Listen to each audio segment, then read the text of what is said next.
Fala galera, Pipo aqui para mais uma linha de biologia. Como sempre, os links para todos os materiais estão aí na descrição e vamos de aula. A continuidade à histologia que a gente estava estudando desde aí da nossa aulinha de número 1 e agora a aula de número 7, tecido muscular. O tecido muscular vai ser um dos tecidos aí interessantes da gente entender o seu funcionamento acima de tudo, mas a gente vai ver que tem vários subtipos variando aí de acordo com como ele funciona. Ele é um tecido contrátil que vai ter a capacidade aí de basicamente diminuir de tamanho e aumentar de tamanho à medida que for necessário. Isso pode acabar sendo usado na locomoção do nosso corpo, isso pode ser usado na sustentação do nosso corpo, isso pode ser usado para movimentação de órgãos internos, para controle de pressão sanguínea e muito mais. Então a gente precisa conhecer esses diferentes tipos de músculo, mas a gente vai ver que o funcionamento é muito similar através da contração muscular, que a gente também vai comentar na aulinha de hoje. Agora, vamos falar primeiro do algo que é assim mais óbvio dentro de tecido muscular, que são os tipos de tecido muscular que a gente tem. A gente tem o estriado esquelético, o estriado cardíaco e o liso, também chamado de não estriado. Qual é a diferença entre eles? Para começo de conversa, a gente tem, alguns têm estrias, que significa dizer que as fibras estão organizadas em sarcômeros, tá? Então quando eu faço esse desenho aqui, na verdade essa demonstração com a minha mão, é basicamente para dizer como é que está funcionando essas fibras que vão deslizar entre si. Nos estriados, tanto esquelético quanto cardíaco, elas estão organizadas e por isso vai ter uma contração muito mais rápida, tá? Enquanto que no não estriado, no liso, a gente não vai ver essas estrias porque elas não estão organizadas, essas fibras estão bagunçadas ali, provocando uma contração mais lenta. Agora vamos por cada um deles, para a gente também falar dos detalhes de cada um deles. Primeiro, o estriado esquelético. Como o nome já diz, ele está associado ao esqueleto, então ele está preso a ossos, tá? Através de tendões. Ele tem um tipo de contração que é rápida e é voluntária, ou seja, eu consigo controlar, eu consigo decidir quando eu vou contrair, quando eu vou relaxar esse músculo. Essas células são muito curiosas porque elas são bem fininhas, tá? E bem compridas, parecendo tipo um espaguete da vida. E essas células, por serem muito fininhas e compridas, elas vão ter vários e vários núcleos. Ela é polinucleada. Isso porque o fato dela acabar tendo aí um tamanho muito grande significa dizer que ela vai precisar espalhar suas proteínas por todo esse espaço. E aí para isso faz muito mais sentido você ter vários núcleos para que você possa ter vários pontos de síntese proteica. Até porque as fibras que vão contrair, que é a actina e miosina, são fibras proteicas. Então eu vou precisar do núcleo para produzir essas fibras. E é importante que a gente deixe bem claro, essas células vão estar espalhadas formando aí o que a gente chama de músculo. Cada fibrazinha, a gente chama de miofibrila, vai conter uma série de actinas e miosinas e vai formar aí uma célula muscular. Essas células, elas não se multiplicam, tá? Então por isso que lesões no músculo são muito perigosas, porque elas não vão ter essa capacidade. Mas uma coisa que a gente consegue fazer é hipertrofiar, ou seja, aumentar o tamanho dessas células, e é isso que a gente faz na academia muitas vezes. Agora para o estriado cardíaco, como o nome já diz, ele fica no coração, ele forma o chamado miocárdio, que é o músculo cardíaco. Ele também vai ter a contração rápida devido às suas estrias e vai ter uma contração involuntária, ou seja, eu não consigo controlar quão rápido bate meu coração e se o meu coração bate. Ele tem até um próprio sistema nervoso próprio dele, tá? Que vai controlar esses batimentos, mas ele pode ser regulado através do sistema nervoso central. As células aqui vão ser menores, tá? E por isso elas são mononucleadas ou binucleadas, ou seja, elas podem ter aí 1 a 2 tipos, tá, de núcleo. E a gente vai acabar observando aqui nessa imagem que elas têm esses dois núcleozinhos ou um só e tem pequenos tracinhos aqui no meio, que são chamados de discos intercalares. São barreiras de conexão, fibras, tá? Que vão acabar criando pequenos espaços ali entre as membranas que a gente chama de junções do tipo gap ou junções comunicantes. Aqui a ideia é o seguinte, essas células trabalham de forma independente, mas quando a gente fala de contração muscular, elas estão todas trabalhando em conjunto. Então o cálcio que é necessário para a contração, quando é liberado por uma célula, passa a ser usado por todas elas, porque o cálcio pode passar por essas junções comunicantes, fazendo com que a contração ela vá de uma vez só. Muito importante, porque eu não quero contrair o coração só uma parte dele, né? Eu quero contrair ele como um todo. E por isso as junções comunicantes são tão relevantes aqui. E o músculo liso ou não estriado, esse vai ter uma contração, como a gente disse, lenta e totalmente involuntária, eu não consigo controlar. A gente vai ver no intestino, a gente vai ver nas artérias, a gente vê em outros órgãos pelo nosso corpo, geralmente provocando ou movimentação de algo no corpo ou até a pressão, tá, de algum órgão. É o caso, por exemplo, que a gente pode pegar no intestino pressionando a comida e guiando a comida, e é o caso dos vasos sanguíneos que pressionam os vasos na chamada vasoconstrição. A gente vê mais nas artérias, mas também está presente nas veias, só não está presente mesmo nos capilares. Agora, essas células são mononucleadas sempre, então só tem um único núcleo, tá? E a contração, como eu falei, ela é gradual, por isso que a gente observa uma contração que é lenta, tá? Agora, vamos lá falar um pouquinho sobre os tipos de fibras. E aí, basicamente, estou falando dentro de músculo já, tá? Então, o músculo é o órgão que é constituído de fibras musculares, que são essas células. A gente tem certos tipos de fibras musculares que vão ter cores diferentes, visualmente mesmo. Você pode pegar, por exemplo, uma carne de peito de frango, comparar com a carne da coxa de frango. É diferente a cor. E a gente veria isso a mesma coisa em nós humanos. Isso vai estar muito associado à localização do músculo e para que a gente usa e até qual é a predisposição daquele corpo. Por quê? A gente tem 3 tipos de fibra, mas eu vou focar aqui nas 2 da ponta, tá? E que estão aqui as 2 primeiras no caderno. As fibras tipo 1, que são chamadas também de fibras vermelhas, e a fibra tipo 2A, que é a fibra chamada de branca. O nome dela também pode ser fibra lenta, no caso tipo 1, e fibra rápida, no caso tipo 2. Vamos falar de cada uma delas e depois eu comparo.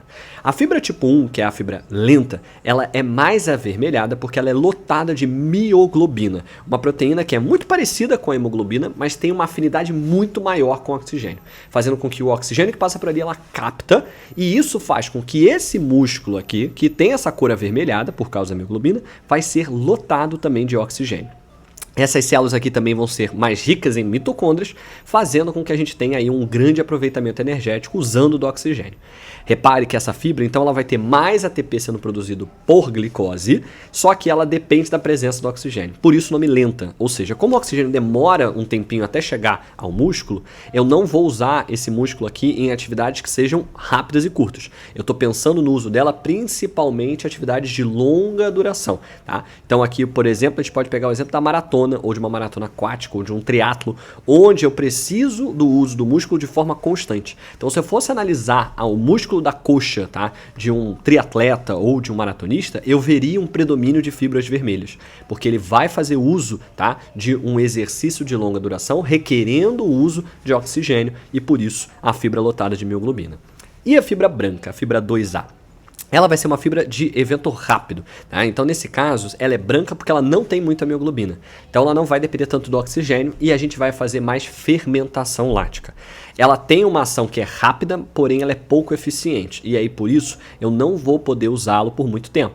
A gente está falando aí de um uso em exercícios de curta duração, 100 metros rasos. Às vezes, futebol pode ter um quê de uso, porque ele precisa dar uns sprints, tá? Então, qualquer tipo de exercício de curta duração, como também 50 metros de nado em piscina, vai acabar tendo um predomínio das fibras brancas. Então aqui as questões trazem muito essa dualidade. Então se eu pego um atleta de maratona, qual é a fibra que vai estar mais rica nos músculos dele? Fibra vermelha, fibra tipo 1. Aí se eu pego um atleta como o Usain Bolt de 100 metros rasos, qual vai ser a fibra mais presente? Fibra branca, fibra 2A, tá? Que é a fibra chamada de rápida. E é importante que vocês saibam diferenciar esses tipos de esportes e relacionar com cada uma dessas fibras. No fundo, a gente tem muito mais a fibra rosa, tá? Que é o meio do caminho. Ou seja, exercícios que vão precisar tanto, às vezes, de uma explosão muscular, mas que depois vão precisar do que a gente chama de endurance, né? Você aguentar por muito tempo. O futebol seria um belo exemplo, tá, disso, porque a gente vai acabar observando aí a necessidade sim de pequenos sprints, mas também da atividade de longa duração, tá bom? Agora, é importante que a gente pense, tá, que não existe músculo só vermelho ou só branco ou só rosa, tá? É sempre uma mistura de fibras, fazendo com que a pessoa consiga aí sobreviver a diferentes cenários. Mas se a gente for comparar os esportes, a gente vai ver um predomínio, tá, sempre de uma delas. E ainda falando sobre a ideia, tá, do músculo, a gente precisa entender de onde a gente vai ter a retirada aí de energia. E aqui uma parte é padronizada e depois a gente vai ver uma mudança. Então quando a gente fala de recursos energéticos, ou seja, de onde a gente tira energia para gerar a contração muscular.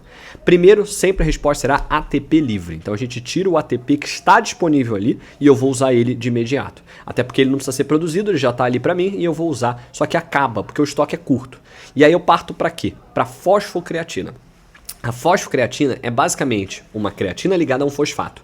Quando acaba o meu ATP, é porque eu transformei todo ATP com 3 fosfatos em ADP com 2 fosfatos. Eu vou pegar esse fosfato da creatina e eu junto ao ADP e eu volto a ter a molécula bem carregada de energia, que é o ATP. E aí com isso eu consigo ter um pouquinho mais de energia ali livre e disponível para mim. Por isso, inclusive, que muitas pessoas tomam creatina, que elas tomam a creatina mesmo. E aí, naturalmente, o corpo vai associar um fosfato para esses casos de necessidade. E é por isso que a creatina pode levar a um aumento de performance na ideia de explosão, porque eu tenho um pouquinho mais, tá, de fosfato disponível no caso de algum exercício de curta duração. Agora, depois disso, aí vai depender da fibra, vai depender se tem muita mioglobina ou se tem pouca. Se eu estou falando de uma fibra lotada de mioglobina, eu vou ver a presença do oxigênio e aí com isso eu vou conseguir fazer respiração celular. E se não tiver muita mioglobina, aí dificilmente vai ter oxigênio e o músculo vai optar por fazer fermentação lática, tá? Muito importante que a gente deixe claro que cada músculo vai atuar de uma maneira diferente, mas em geral no exercício de longa duração a gente acaba apelando sempre para a fermentação. É só ver jogador de futebol que várias vezes ele acaba tendo o que a gente chama de cãibra no final. Aquilo ali não é bem a cãibra em geral que ele está sentindo, aquilo é um acúmulo de ácido lático que acaba formando um cristal que vai rasgando a fibra ali dentro e causa muita dor. Por isso que a gente tem que tirar o rapaz ou a moça de campo, porque a gente vai precisar, tá, nesses casos, eliminar esse excesso de ácido lático para que a pessoa não sofra com essas dores. Qual é a melhor estratégia? É dar tempo ao tempo, porque o músculo precisa aos poucos se livrar do ácido lático.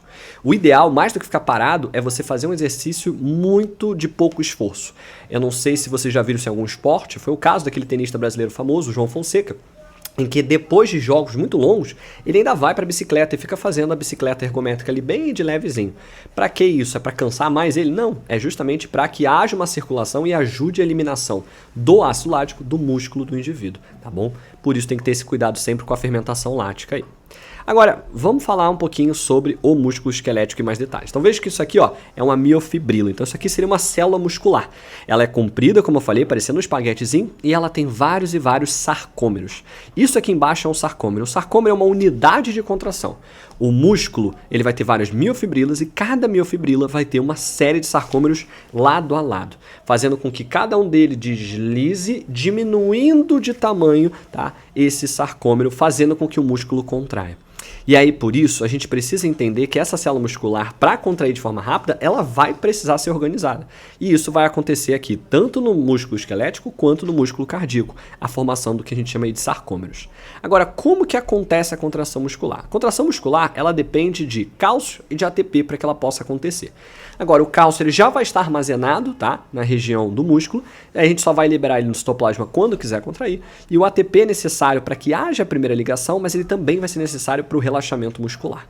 Aqui vejam que a diferença entre um músculo relaxado e um músculo contraído é o tamanho do sarcômero. Então o músculo aqui, quando ele está relaxado, ele está grande, e quando ele está contraído, ele vai diminuir de tamanho. Agora, o que a gente precisa entender para que a gente possa compreender como a contração acontece? A gente precisa entender que o cálcio é o grande gatilho para isso. Quando o músculo está relaxado, o cálcio ele precisa estar guardado. E ele fica guardado no retículo endoplasmático liso.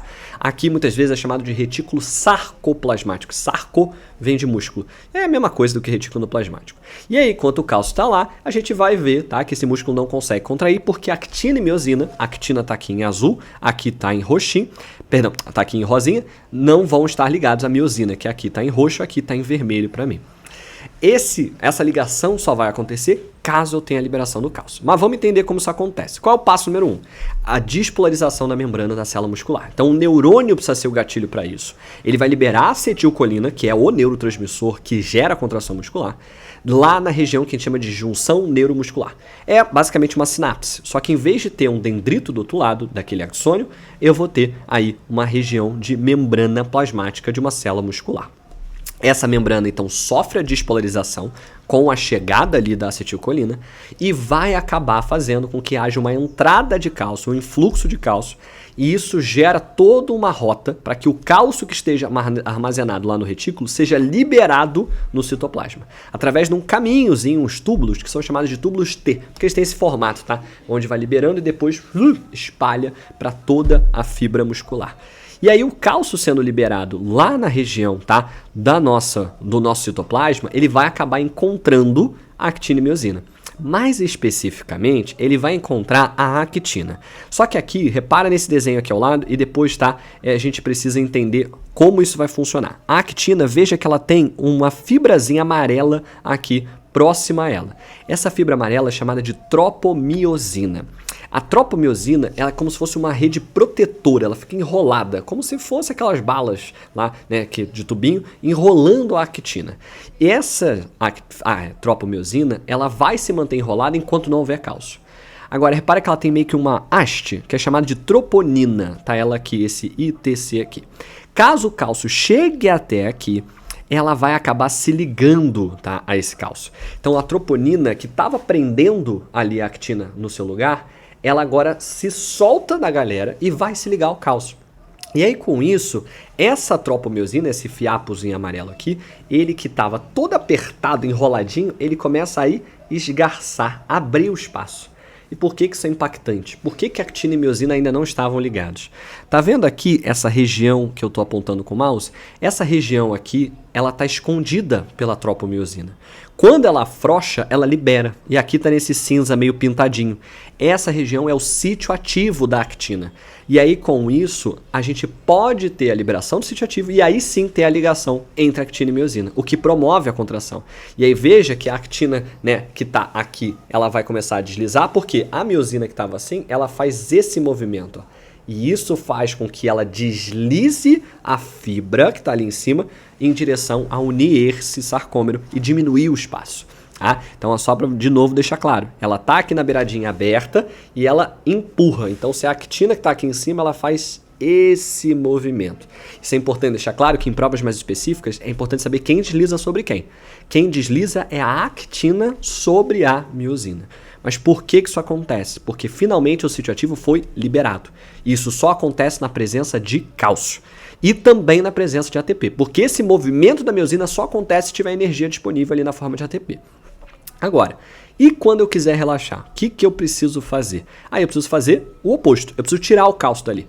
E aí eu vou gastar, tá, muito ATP para fazer transporte ativo de cálcio. E aí eu vou tirar o cálcio do citoplasma e devolver ele de volta ao retículo, pelas chamadas bombas de cálcio. E aí, com isso, eu vou gastando energia, mas com isso eu consigo tirar todo o cálcio do citoplasma.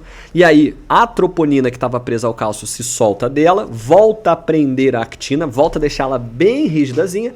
E aí, com isso, a troponina não vai mais permitir que a actina exponha seu sítio ativo. E aí, com isso, a gente vai ver a actina e miosina se soltando e com isso a gente tem o deslizamento de volta da fibra, que estava contraída, agora ela vai relaxar e voltar à sua posição original, tá bom?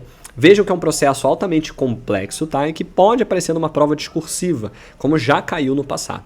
E aí, só recapitulando, quais são as 4 moléculas mais importantes?